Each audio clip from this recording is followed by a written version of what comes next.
Welcome into Duval Daily, presented by GinJag.com. I'm Jordan DeLugo. Thank you so much for tuning in here on Wednesday, December 13th. Jags, they have a big game with the Baltimore Ravens on Sunday Night Football looming. But right now, we're going to talk about what will the Jaguars' final record be at the end of the 2023 season. The Jaguars are currently 8-5, losers of 2 straight games. Is this a minor hiccup against tough physical competition during a rough injury stretch? Or is it a sign of things to come? We're going to talk about it here today. Really appreciate y'all tuning in. If you enjoy the content, please like, subscribe, hit that notification bell. You can also check out ginjag.com/shop, pick up some new Duval gear. You can also follow me on Twitter at Jordan DeLugo. Again, really appreciate y'all being here. So let's talk about and predict what the Jaguars' final record will be here. The Jaguars' offense has been mostly effective over the last month or so, even though they cannot run the ball up the gut to save their lives. They cannot run the ball with power. They got to get outside. Mental mistakes cost them early against the Browns and often. Trevor Lawrence, his injury derailed them late against the Bengals in that game. I think that if Lawrence stayed healthy, they probably win that game. In both of those games, the defense had several coverage busts that led to big touchdowns. So, will the Jaguars be able to find their footing and bounce back from this ugly stretch that they've had over the last, 8 days? I think they had, 2 games in 6 days? So, yeah, I do think that it's going to be a monumental task to get back in the right direction. But can they do it? I believe they can. And yesterday I said I believe they can. I also believe that they will, because they don't have a tough remaining schedule. And even if they did, I do believe in Doug Peterson, Trevor Lawrence, and a lot of the guys in that locker room, both on the coaching staff and on the roster, to go win some ball games over the last 4. I really do believe in the guys they have in that building, not necessarily as Super Bowl champions, but as a team that is resilient, as a team that is talented enough to punch a ticket to the playoffs and win their division, a division that, while competitive, has some issues with the other rosters, right? CJ Stroud dealing with injury, Texans kind of having an injury bug, Colts having some injuries of their own, and obviously, dealing with having a backup quarterback starting most of the year. This is the NFL. You see every team, literally every team, have disappointing stretches. Like, there is no perfect team in the NFL right now. The Baltimore Ravens very easily could have lost last week. The Dolphins did lose to the Titans. The Chiefs, they just lost to the Bills. They've lost a bunch of games, same amount as the Jaguars. So I think you look around the league, there's no perfect team, especially in the AFC. I think you look at the NFC, 49ers are up there. I think the Eagles are still going to be a tough out. The Cowboys are playing really good football. But in the AFC, it feels a little bit more wide open. And the Jaguars have an opportunity again this Sunday to take down the team on top. The Jaguars, they have had 2 such stretches this year where they have been really poor, right? Weeks 2 and 3 against the Chiefs and the Texans, it was really more about the offense. The defense struggled a bit against the Texans as well, but the offense was struggling in a big way.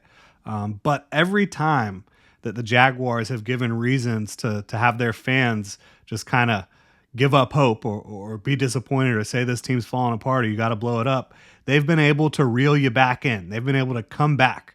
I think that they're going to do it again this time. Will they beat the Ravens? I find it hard to predict that the Jaguars are going to go out and beat the Ravens, but would it surprise me? No.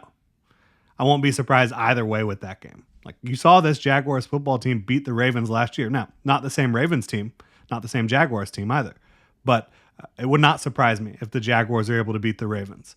But after that, again, not going to pick the Jaguars to win that game, but it wouldn't surprise me if they win. After that, though, it's at Tampa, which they like playing on the road, the Jaguars do, versus Carolina, maybe the worst team in football, worst record in football, and at Tennessee. Yeah, Tennessee just beat the Dolphins, but obviously that was without Tyreek Hill for most of that game.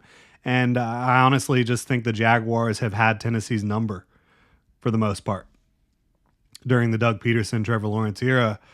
I believe even if they do not beat the Ravens, even if they just play better against the Ravens, it's going to propel them to 3 straight wins down the stretch. So I think that they still have confidence within that building, in their process, in their coaching, in their personnel.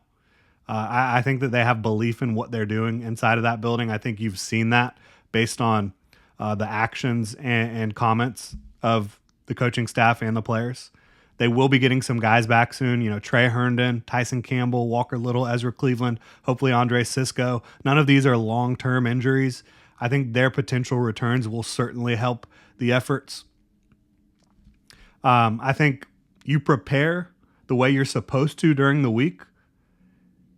I think that you leave the mental mistakes at the door and you go win some damn football games. I really do believe that if they prepare the way they need to prepare the next month, the next 4 games, they're going to be just fine. I think the Jaguars are going to finish 11-6. I think they're going to have home field in the wild card round, and I think they're going to give some fans some hope, right?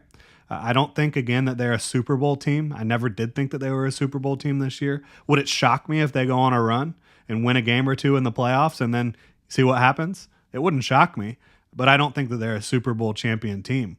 I think there's too many holes.